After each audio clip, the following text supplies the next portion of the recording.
This story is wild, man. Look, there have been a lot of consequences for Trump's election denialism. We saw it in the midterms. Republicans were supposed to have a red wave. It wasn't even close to a red wave, man. It was a red trickle is what it was.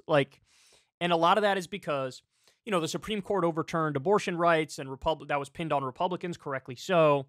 But also there were a whole bunch of election deniers running, and normie America rose up and said, no, I'm not going to allow it.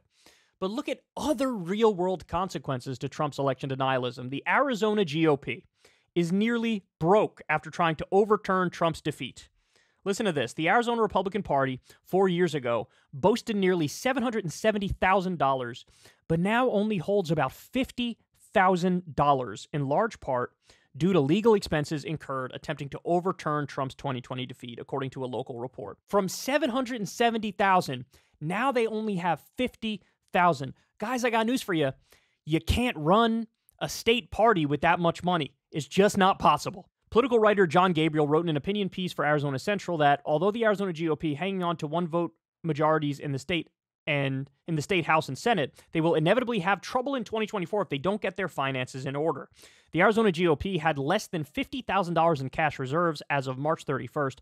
That's not much money to fund crucial expenses such as rent, payroll, and campaign operations. 4 years earlier, it had close to $770,000. The cobwebs in the bank vault aren't as important as all the money wasted. The party blew $300,000 on legal consulting, much of which focused on overturning Trump's 2020 defeat. All they have to show for it are a Democratic governor and U.S. Senate delegation. Gabriel also noted that as new Republican Party chairman Jeff DeWitt tries to right the ship, he shares a fear with Democrats in the state. As of April, 34.6% of registered voters are registered as Republicans, the article says. This compares well to the 30.3% who are Arizona Democrats. But between the two parties is the growing contingent of the unaffiliated. Our one big problem with Arizona Republican money issues, according to Gabriel, is that independents are only 10,000 voters away from passing up Republicans as the state's biggest party.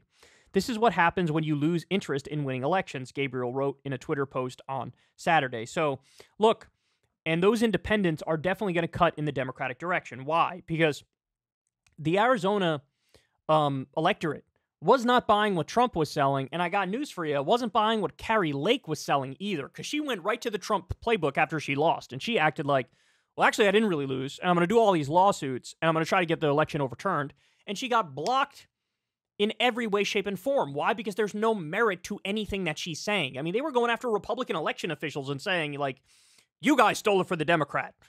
And these people are like, what are you talking about? None of this is true. And so she's been, I use this word very rarely. I only try to use it when I know it applies. She has been grifting off of her election loss and trying to spin it like it was a win and doing the whole, I'm going to stop the steal here. Well, you didn't, number one. Number two, it wasn't a steal, so there's nothing to stop. So the fact that, and remember, guys, they did the giant audit in Arizona. Remember that? There was a big stink about, no, we think Trump really won because the margin was small that Biden won by. We think Trump really won. We're going to recount everything. We're going to get the truth. And then what happened? They spent a colossal amount of money. They did the audit, and it turns out Biden had actually won by more than everybody thought he won by on Election Day. Oops. So you kind of messed up. You proved the exact opposite of what your case was, which is kind of hilarious, by the way.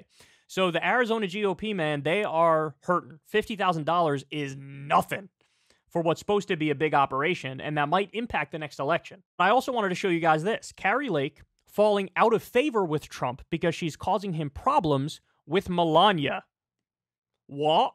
So look, one of my theories on Kari Lake is that Trump wasn't going to pick her because she loves the spotlight, and she's charismatic. And if you know anything about Trump, for his VP, he doesn't want somebody who's ever going to outshine him. He wants somebody who's bland. Look at Mike Pence, for example. So people are saying, oh, she's probably on the short list to be VP. I didn't think it was going to be her because he doesn't want somebody to outshine him. And also, she's a loser, and he doesn't like losers. Now, he's also a loser, but he rationalized it away and acts like, no, I didn't really lose and all that stuff. Kari Lake, he knows she lost. He understands that she lost, okay? I don't care what he says in public. He knows she lost.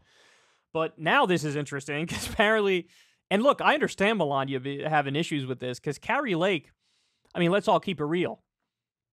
She wants to suck Trump's balls, if she hasn't already. I mean, it's nothing's ever been more obvious in human history. She's at Mar-a-Lago every second. I mean, it's clear.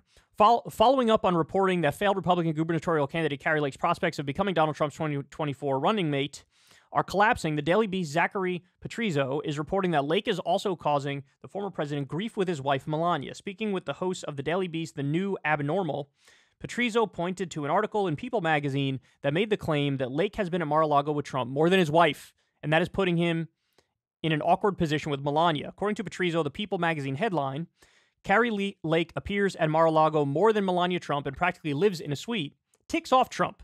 Those types of headlines, Trump, of course, is printed out story after story. He runs through a stack of papers or whatever have you. This is worded very poorly. Typically, many of these type of stories will go to the waste bin, but stories about Melania Trump, I mean, really get kind of scrutinized because he has to see her, he explained. They meet for dinner or what have you, and Melania Trump and her people are very cognizant of headlines, and of course, this didn't really sit well. He added before noting Lake has reportedly dropped to the bottom of Trump's VP list. Trump maintains significant leads in Republican presidential field, blah, blah, blah. You guys get the gist of it. Look, I said it before, I'll say it again. Here's my guess. I think Kristi Noem is going to be VP. Kristi Noem is the governor of South Dakota, is it, or North? I think it's South. I think our boy Burgum is in North Dakota, who's the most hilarious candidate running, slightly ahead of Vivek Ramaswamy. So I think it's going to be Kristi Noem because she's good looking and she's sort of like quiet and is a total sycophant to Trump. That's all he wants. And they want a woman because they can get the identity politics points or they can use it to virtue signal, right? So I think that's who it's going to be. But we got fail after fail happening for Arizona here. All this Kari Lake stuff, the Republican Party basically being bankrupt. Wild stuff, man. Hey, y'all, do me a favor and like and subscribe. It helps out big time in the algorithm. Click the bell as well for notifications when videos drop. And watch that video on screen right now. You know you want to.